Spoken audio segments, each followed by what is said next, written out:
Guys, nih, lu udah pada tahu belum nih? Ini kabar seru banget, guys.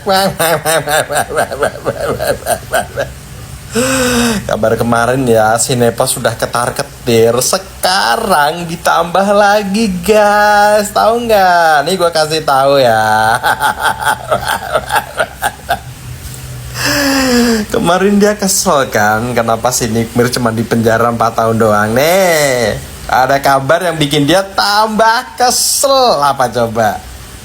Dia tambah kesel sama si ular, guys, alias si SS. Kenapa kesel ya? Secara ya, dia kan punya brand tas ya. Sinepos kan punya brand tas ya, koreksi kalau salah. Ternyata ya, kemarin si ular kan dia habis ngeluarin produk tas kan ya. Tasnya ya ngejiplak punyanya Sinepos.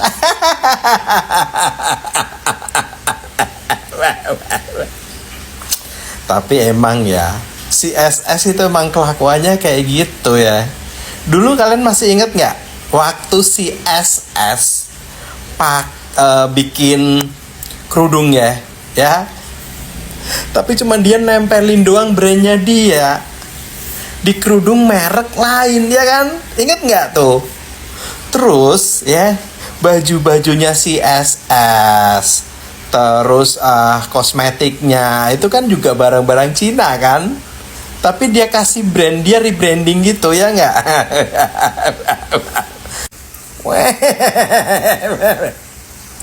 Aduh, sampai kesel kan. Nih, gue mau nanya ya ke Nepos. Gue mau nanya ke ular. Kalian tuh persahabatannya gimana? Apakah itu yang dinamakan sahabat sejati?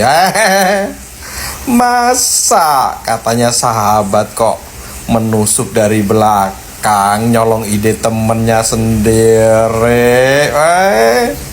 Apa kalian sahabatan cuman kalau ada maunya, ya? Apa kalian sahabatan kalau ada untungnya doang? Saran gua mah ya, udah nggak usah sahabatan ya, musuhan aja kalian ya, musuhan, berantem sono. Karena ya, semakin kalian berantem, kalian pecah ya, geng-geng sirkus kalian, kita semakin seneng, semakin happy. Hiburan sih. Peace.